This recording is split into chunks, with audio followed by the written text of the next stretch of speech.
Akanani Tumilaka. Wangawa Westernmen, Una, Swanga Darikali, Wakiputuva, Ukiakrak, Hornaday River me, Nipek Doctor Tamako, Hume Kalukpit, Suvalero Magada Tagarakami. Nopaktawa, Nipek Tuanik, Tarikiro Kaktuanik, Damna Panic Pan you cannot love me, Damna Nunaluk Pragat Tano Kaningane. Kalukpit naman ako ulitin ng kalumni akoiragat. Wanip tako ba, tayo makakapta akaronik tarukta wani tarukta leptin ni. Although the community had been fishing char in the river for 30 years or more, and the biologists, we'd been studying char there for a number of years, nobody knew where the Arctic char from the Hornaday River actually spawned or reproduced, laid their eggs. And that became very important to know, especially with mining developments proposed for the area. So that was the first step in our look at where the Hornaday char spawned, and that was to put radio tags on. Did the studies change over the years with new information coming in? Well, the radio tagging work was sort of the first step in the process, and then once that was done and it kind of narrowed down where we thought the spawning probably was, then the second part of the study started, and we went in with a field crew 2 years in a row to ground truth the information that the radio tagging was able to provide. Well, the radio tags were put on, there were 21 of them, and they were put on in August of 1995, just as the char were heading upstream. And then we tracked them every 1 or 2 months right through till November of the following year, so for about 16 months. And you actually get the results immediately. You're flying over the fish and you hear it beep and you pick it up on your equipment, so you know right away where the fish is. It's not till the very end of the study in November '96 when we pull all the data from all the tracking trips together, then we sort of have a better picture of what was found in the study. How long would the radio tags last? Well, it can vary depending on how you set it up, but in this study we had 360-day tags, so they would last 1 year for sure, and then usually you get a few more months extra on top of that before the battery expires. What are the intended goals when studying fish that are radio tagged or any fish? Well, it's usually just to find out very simply where they go, because everybody's fishing at one place at one time of the year or 2 places, and we don't know what they do at the other times, and that includes when they spawn, which is in late September, so nobody had been fishing at that time, so we needed to know where they spawned. We started with the community a very basic standardized monitoring program first in 1990. And that's where 2 fellows from the community, very often the same ones year after year after year, which is very good for the consistency of the data, they would be measuring and sampling all the catches, and that's our basic monitoring program. And that's been going for 7 years now. And the data from the last few years have shown that the stock may be in a little bit of a decline there because of some heavy fishing pressure. And so that's quite different from the radio tagging type of work. But that community-based monitoring is to look at the health and the status of the stock, sort of to keep your finger on the pulse of it to make sure it's healthy. Well, DFO and often HTC, they shut the commercial fishery down. We had to do a count on that river. And when we put the weir in, our chars were pretty small. We only counted 16,000, 17,000.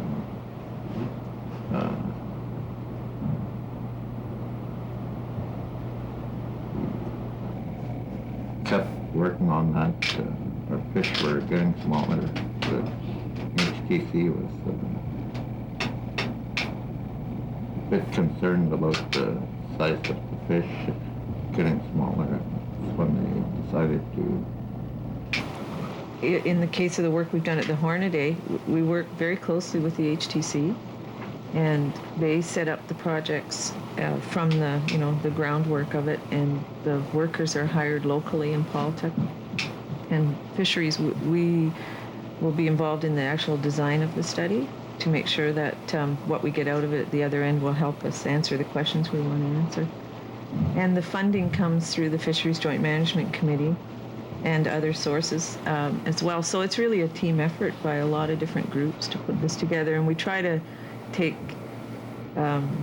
get the best that every group has to offer to put the study together, and certainly the fellows from Polytech are best at handling and sampling the fish and knowing when changes occur and things like that. So we all work together. Where do you try to study to get the best results? Usually it's the spawning areas and the rearing areas, which is when after the eggs hatch in the spring, the small fish have to find a safe place to grow for 2 or 3 years. So the actual areas where the fish lay the eggs, and then where the young ones grow. And to find these spawning areas, char will spawn in a number of different habitats. They prefer sort of cobble-sized gravel with running water over it all year round. But in the Hornaday, that doesn't really exist that we know, because the river freezes during the winter. So we think that the only spots available for Arctic char to spawn in the Hornaday are in the deep holes, which would not freeze to the bottom. So while they might prefer gravel or pebbles to spawn in, they may just make the best of it and spawn in some of these deep holes where they have large rocks. Things like that. But as long as it's sheltered and as long as there's free water all year round. Did you have trouble finding places like that, or evidence of where they may have spawned, or? Once you pass from coal mine, you pass a few rapids, and after every rapid, there's a deep pool. It's about 7, 8 deep pools from coal mine, between coal mine and Aqua Creek. 7, 8 different pools. Last summer, the first time a char that was about to spawn was caught, and it was in the first week of September, and that fish looked like it was about 2 weeks away from actually spawning. So I would say between mid to late September would be about our best guess of the time. What could prevent them from not actually making it up there, aside from nets? Well, the fishing pressure is quite heavy at the mouth when they're heading up. Actually, of the radio tags that we put on, over 40% of them were caught within a couple months of being put on, so it does show you that the fishing is quite heavy. As for other predators, I can't really think of any, and they're very determined, they'll head right up there and find those spawning grounds. So, well, each fish is tagged with a radio that has a different frequency, and when we listen for it, in fact, it was Joe Alisiak Jr. and Ruben Rubin from the community that did most of the tracking. We did a bit of it as well. That the receiver picks up the different frequencies and it cycles through, and you'll tell which fish is below your aircraft or your skidoo, within your skidoo range. And basically you keep track of them all on a map, and then at the end of the study you produce one map for each fish, and it shows where it moved during the 16 months of the study. How many fish were actually tagged? Radio tagged then. Put in 21 radio tags on char. Right now in Paultech we have it's called the Paultech Char Working Group, and Nelson Green is the chair of that group. And there are 5 members from the community altogether, 1 from DFO and 1 from the Fisheries Joint Management Committee. And we meet at least once a year, and we go through the results and plan for future studies. So right now, most of the recommendations for studies that will be done come right from that working group. And we have 2-3 days to sort of chew on the data and really come up with a good plan. So that's where it's at right now, which is good. And most of the projects there over the past 10 years have been funded by the Fisheries Joint Management Committee. That's the a land claim established under the Inuvialuit land claim for fisheries management. We have also received funding in more recent years from the Polar Shelf Project, Canadian Polar Continental Shelf Project, and also from the Campfire Club of America. The harvest has to be at a level which is sustainable by the population. That is, you can't take too many so that there are enough left to survive so that they can spawn and reproduce, and so there's enough char for future generations. So that's one thing, is to make sure the fishery is managed. The second thing is, when you've got pending developments such as in the Hornaday watershed, is very simply just to make sure that the critical habitats are protected. Like for example, when they spawn, it's in very concentrated areas, and it wouldn't be hard to do some damage to them. So in the Hornaday, we don't even know exactly where the spawning grounds are. So it's first we got to find them, and then they've got to be protected.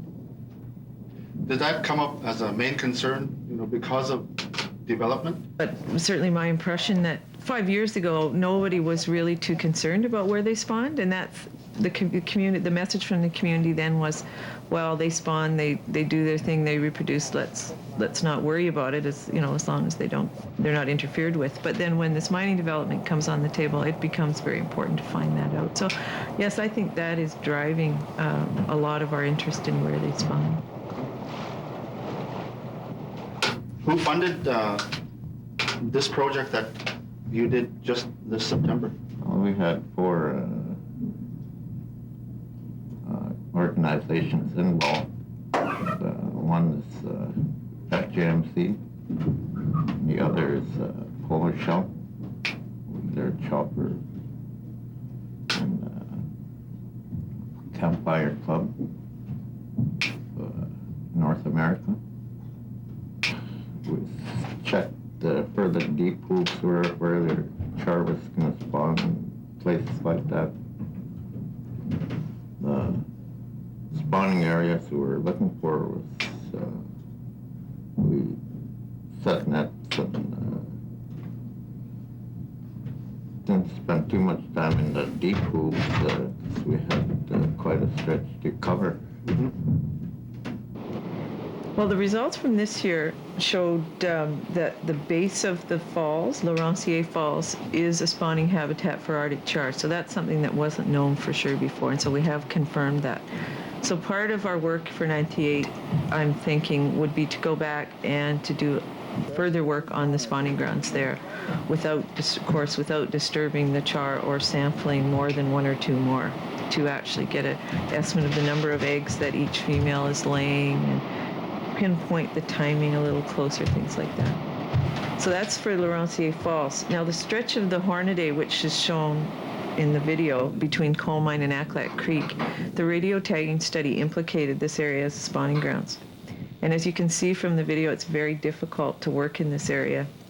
And as Charlie mentioned, they had to go through 15 sets of rapids with the Zodiac, which minimized the amount of time that they could have at each hole. We didn't anticipate that this would be the case. So for next year, we'd like to still go back to those same holes and later in the season, I bet, and also look at them a little more closely. Now, they did not find spawners in that stretch of the river, and that could be because it really isn't a spawning area. It could be because the fish were deeper and perhaps got away from the nets. Perhaps there's just too few of them there to be caught. We don't know. So some work next summer on that stretch of the river, I think, or next fall is on the books. The rapids are really fast water. And as you're climbing up, you can see the water horizon just over you. Pretty hard to pull them. There's a lot of portages you have to make to reach certain places? Yeah, there's a lot of portage. The water is pretty fast up there. How long will it take for char to be at a safe number, so everyone, including harvesters, cannot worry about whether they're taking too much, or any studies that have happened so far is not jeopardized in it? That's a hard question to answer, but In other areas, when there's been a depleted char stock, it will, if the fishing is very minimal or not at all, it'll recover in 5 to 7 years if everything else is the same. But in the Hornaday, I'm not really sure if that applies in this case, but if fishing is kept down, I mean, it can only improve it or help it if things are minimal, and we wouldn't expect to see anything before 5 years. Very often Arctic char will find their way into lakes to spawn, but we don't think that's the case in the Hornaday because the creeks that drain into the Hornaday are just too small. There's very little water flow, and in some cases there's none at all. However, we have gone into these lakes. It's mainly Seven Islands Lake and Rummy Lake. Now, Seven Islands Lake is within the new park. Rummy Lake is within the proposed development area for the mining company. We've done some work in these lakes in the last couple of years, and they seem to both hold fairly large populations of landlocked Arctic char. And we're studying them because although they're landlocked, it seems like maybe in the springtime when there's some flow down these creeks, that their young wash down and kind of give the main stem Hornaday kind of like a shot in the arm of some extra fish. And this may in a way be buffering the heavy fishing on the river. So these lakes, although people might think, oh, it's landlocked char, it's separate from the Hornaday, it may be a very important part of the whole Hornaday sort of system for char. So we're looking into that more as well. The average age of the char caught in the Hornaday River is 5 to 6 years old. The char that were taken out of Seven Islands Lake last summer were 17 years old. So that they're much older. That's characteristic of a stock that isn't harvested very much, and they're probably very stable old fish up there.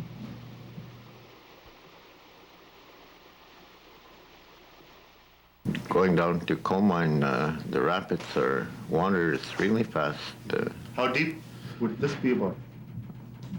Be about 5 feet, maybe 3-4 feet in those rapids there. Going downriver, we decided to just go down with the boat instead of trying to walk it.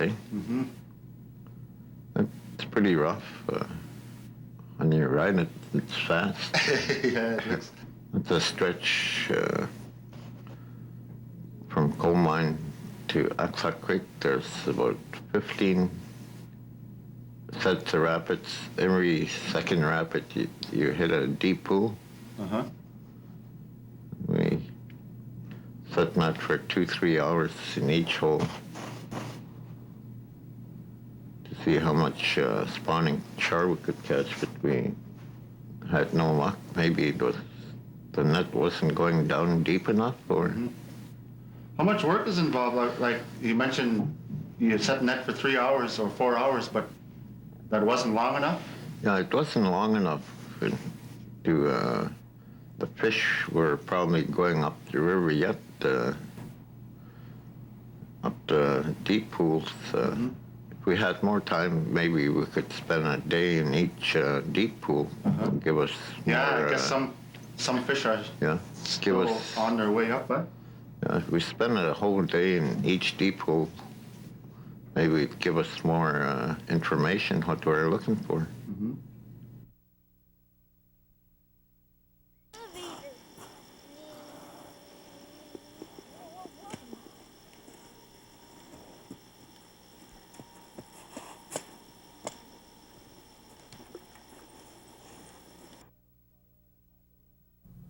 Nunaluk ba ungahepi ang atsok kektarong manyungalanganin tamani tapkanga uyakaulakone tabunga atarok Alaska North Slopemen tamani tarum hinyane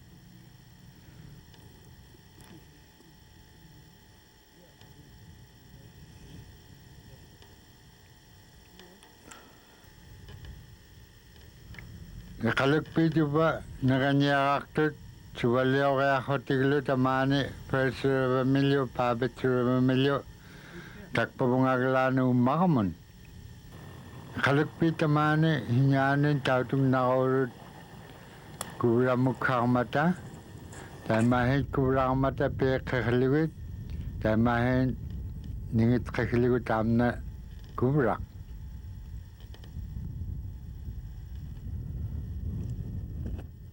Kalakpi tamauna hinyago agurut umiakpai tamaunga tikillerut kubriya naktok tamauna hin utakya kevlune kubriya niktune.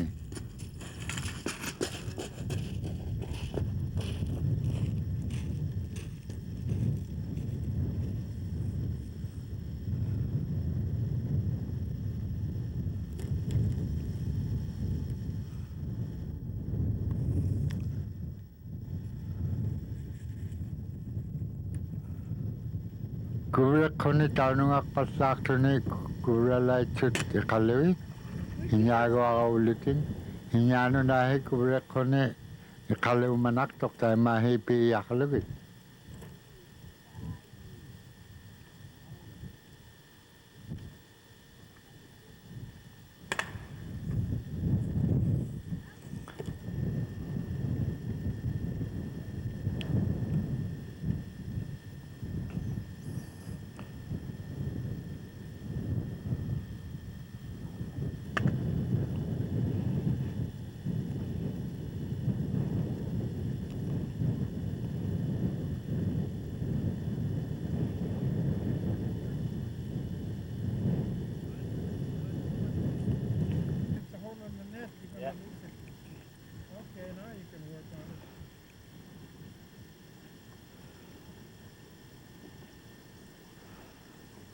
Raining.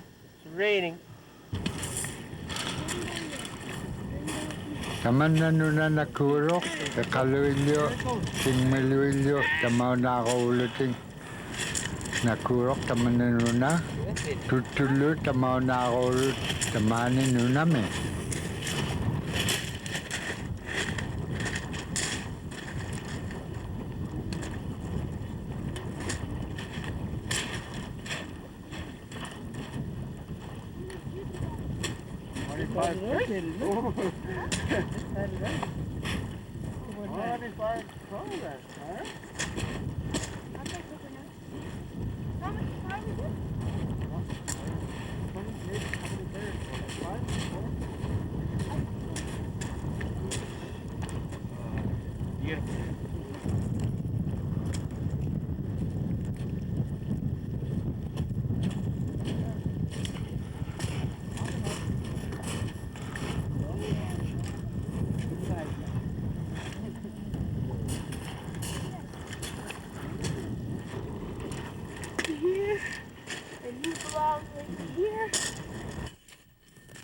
Angon yakabik tamani nakubulune, angon yakto akuting tayo mga, tamakot, Inuvialuit National Park ko tamaw nga akilaya ko lugo nakuyo ako lugo ibu nikrapting nun.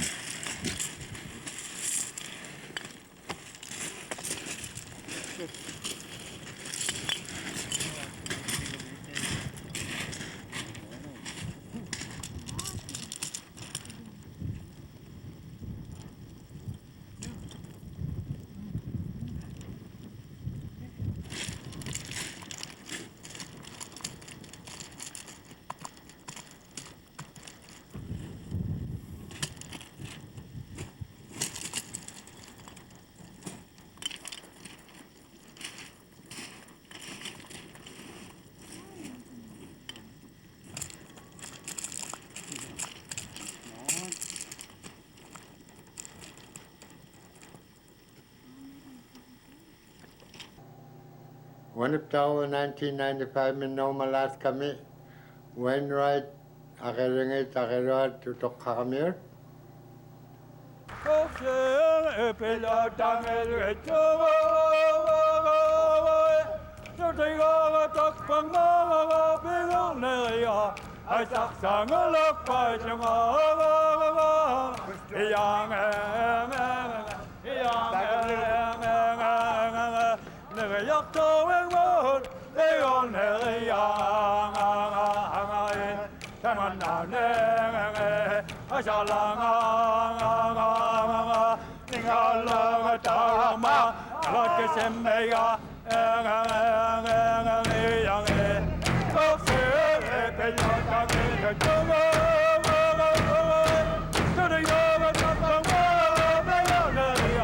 I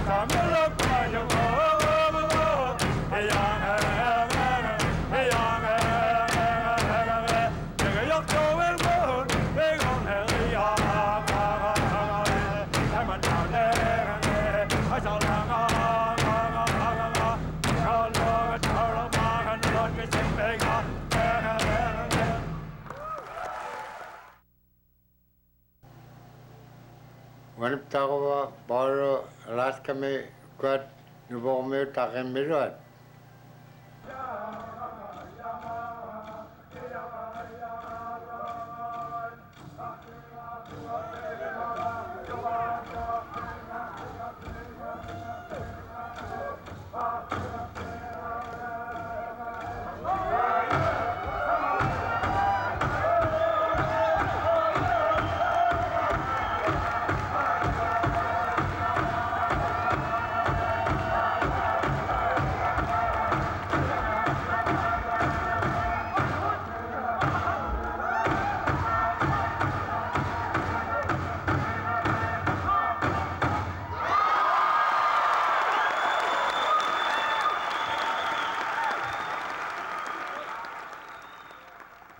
Wanip tawa point hopman tikara me takem miruat.